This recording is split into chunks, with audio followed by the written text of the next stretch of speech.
Mori, don't drink that. He's being silly. Mocking voices echoed around, but Mori couldn't hear a thing.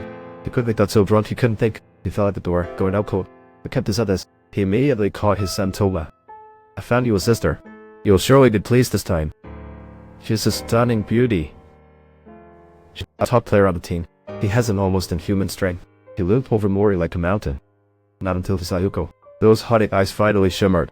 After food and drink, Toma offered to take Mori and Yoko home. Out with hospitality.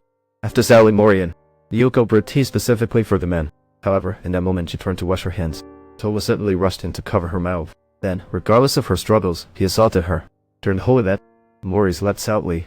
He paid no mind to the crowd nearby. Meanwhile, after Yoko's heart-wrenching screams, she slowly lost faith in men. What made her even more disheartened was, soon after this, she was diagnosed as pregnant. But Mori suddenly vanished.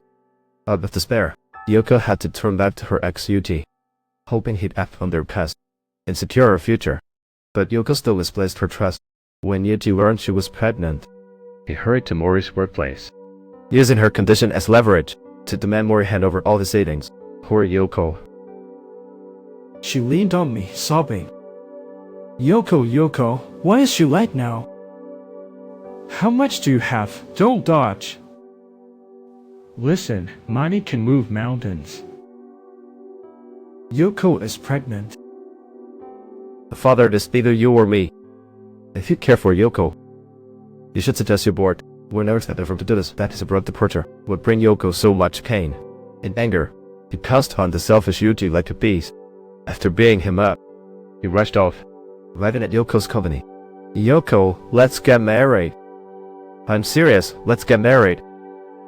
Don't say anything. I've heard everything. I'll handle it. So, let's get married. No need. Don't be shy about marriage, Yoko. If you want to marry, do it. That's not what marriage is about. Marriage is between two people. Can't you discuss something else? Yoko. Shut up. I don't want to. We must be together. Marriage matters. Being together is pointless. You deal with your emotions. I'm not as easy to talk to as you think. I'm the dad. This is my child. I will raise my child myself. I'm the child's mom. Sorry to bother you all. You all heard I'm pregnant. Miyamoto understands Yoko's refusal, but he won't let go. During his disappearance, he doesn't wish to avoid duty, but was focused on training his body. On the way to work, the morning park, Mori wanted to defeat Toma through hard work, while avenging Yoko, and prove his ability to protect her. To this end, Mori quickly devised a revenge plan. First, he started training his body. On the way to work, he punched utility poles. After work, he lifted his luggage as weights. Before dawn in the morning, he would run to the park. Plus, he kept up his diet. A month later, Mori's small body had accumulated great energy. He felt that the time was right. He worked by day and rode at night. Daily, he lingered near Toma's home, observing the man's exact location. Soon, Mori confirmed the floor of Toma's house. He eagerly rang the doorbell of the man's home. What do you want? I found you. Come on, jerk. Mori, I'm calling the police. Do you want me to tell them the whole story? Sure, I'm ready anytime. Hey, come out! Come out and face my store-like fist. Please go back. You're bothering everyone. Toma's girlfriend doesn't want any trouble, and she doesn't want to know about Toma's misdeeds. Miyamoto is locked outside. He can only wait while warming up to keep his body ready for action. When Toma steps outside, the package comes the next morning. He looks at the man with dark circles around his eyes in shock. Miyamoto, are you sure about this? This time it's not just about losing a tooth. It gets Toma's towering figure. The foul Miyamoto stands little chance, so he plans to catch him off guard. His first kick targets Toma's vulnerable spot, but the man is already prepared. He catches Miyamoto's foot and lands a hard punch to his face. Miyamoto realizes some things. Struggling will help. Miyamoto is trapped and can't move, and Toma casually lifts his legs, trying to throw him downstairs. No, I'm scared. I could die. Please don't. Go die. Fortunately, a month of intense training has noticeably strengthened Miyamoto's arms. He clings tightly to the railing to avoid falling. Just as he hits the balcony, Toma kills him up.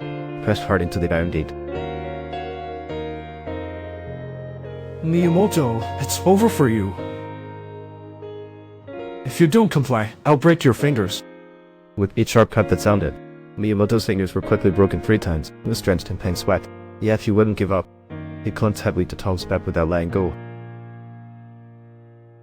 It hurt so much.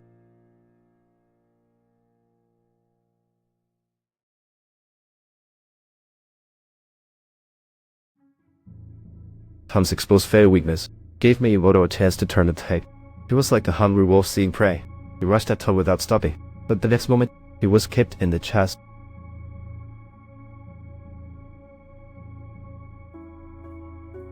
You disgusting guy!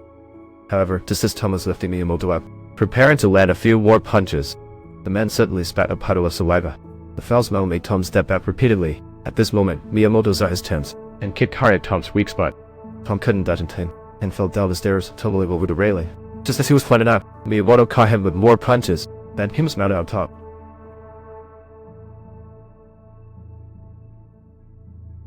How could I lose to someone like you? Miyamoto's reckless attack finally frightened Tom. He gave his all to roll back to the balcony. However, at the next moment, he was caught by Mori at his little weak point. With the cracking sound, the strong tower completely turned into a ruined man. He hit the ground, howling in pain, but Mori was still not satisfied. The real show is just beginning.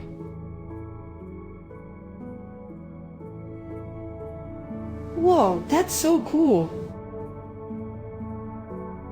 Despite being covered in blood, Mori eagerly took Toma to Yoko to apologize. Yoko.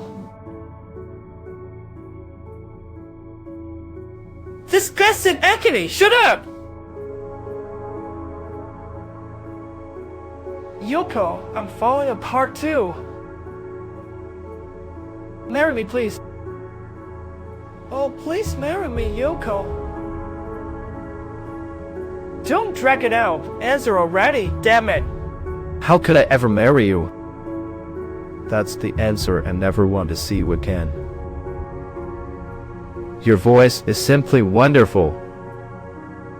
I want you to praise me, Yoko. Yoko, I'm this awesome. I'll make you and our child joyful. You can hate me or blame me, I don't care. But I'll stay with you forever. We don't need to work together. Having me is enough, the child is mine. I am the best father. I will do everything to make you both happy. Because my life is looking bright.